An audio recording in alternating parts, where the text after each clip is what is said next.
Okay, in this video we will be working on her left cheek. Look at this edge here. It may not be obvious at first, but if you look closely, there's a gradient here. And even if we don't see it, because of how the light works, we need to add shading here, a gradient, in order to make it look round, which helps in bringing out the volume of the object we are trying to create. Basically, that's the main point here, or the central focus I want you to see and learn from, maybe. So we'll talk more about that after the intro.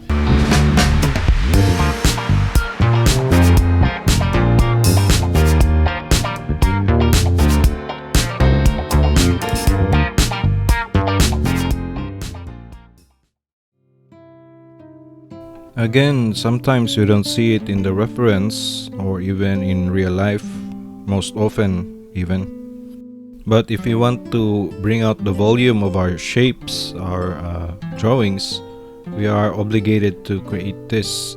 With knowledge of how the light works, you'll be surprised that after you laid it down, sometimes, then you see it in the reference. Sometimes it's only after we've drawn it or painted it that we see it in our reference. This is why working with knowledge regarding volumes and shapes and rendering it and the facial structures and the Riley method and all of this stuff helps us see and even create a better, more, like they say, more realistic than the reference or in real life. In the future, I will be making a video about that light, the physics of light. Something useful and practical, but right now you can actually see how it works, how I'm thinking when laying down these gradients here. If you can notice it, her cheek looks a little more rounder now than before, even if it's incomplete yet. But again, our process is one step at a time, layer by layer, adding more and more detail as we go, so we can see what we need to do, what we need to add, how much, as we do this process. It's safer and it's much more enjoyable. Adding the light value on her face here, on her left cheek, using the kneadable eraser later will bring out more of the volume as we do that. But we're going to do that later in another video. So now we're just going to create the cast shadow from her hair. Shadows actually help create volume too. Shadows cast by other objects like the hair here or other parts of the face will help define the face, the shape of the face. So we need to be careful and be aware of those. I'm just trying to figure out where to draw the shadow. So this is where freehand exercises come in very handy. Well, I guess we should do that more often and slowly build up our skills in that regard. It's very useful for live drawing and of course frees us someday from using the grid.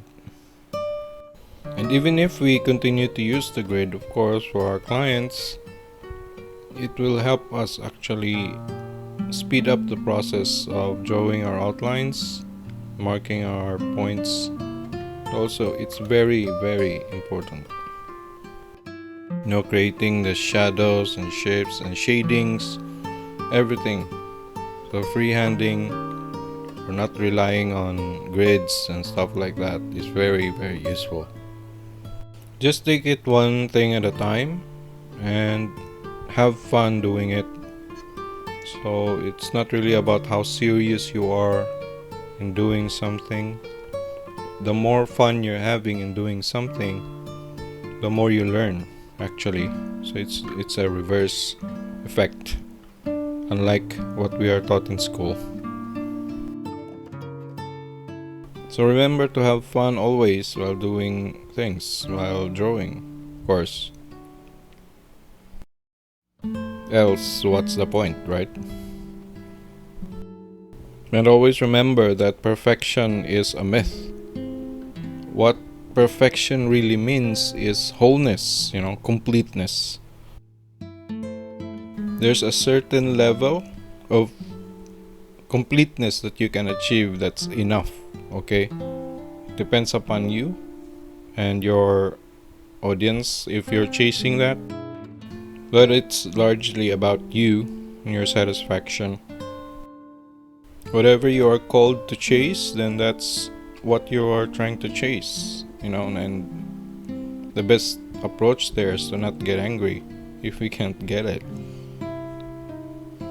After all, it's we who created that standard for ourselves. It's best to understand that. Like for me, for example, I do work like no one else, I think. I've kind of mellowed down a little, and I'm looking to mellow even more. But it opened me up to being jealous to others, their success. It's like courting a girl, you spend a lot of time, money, and resources, effort just to win a girl's heart. But then there comes a guy that, barely does anything, and the girl just likes him, and that hurts, right? So it's kind of like that. So it's up to you, and just have fun. The most important thing is, when chasing a goal or a standard, we have to keep in mind that that is our own choice. We chose that, and if not, then we are serving other people or being slave to a standard. It depends on the result. So keeping an awareness on this idea, I think, is very important, especially for beginner artists. I think sharing that thought, however you take it, is a good thing, and I hope you appreciate that. Okay, so this is where we are at right now. As you can notice, her face is a little bit more rounder now than when we started.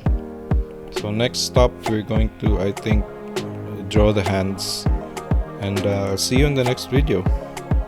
Take care.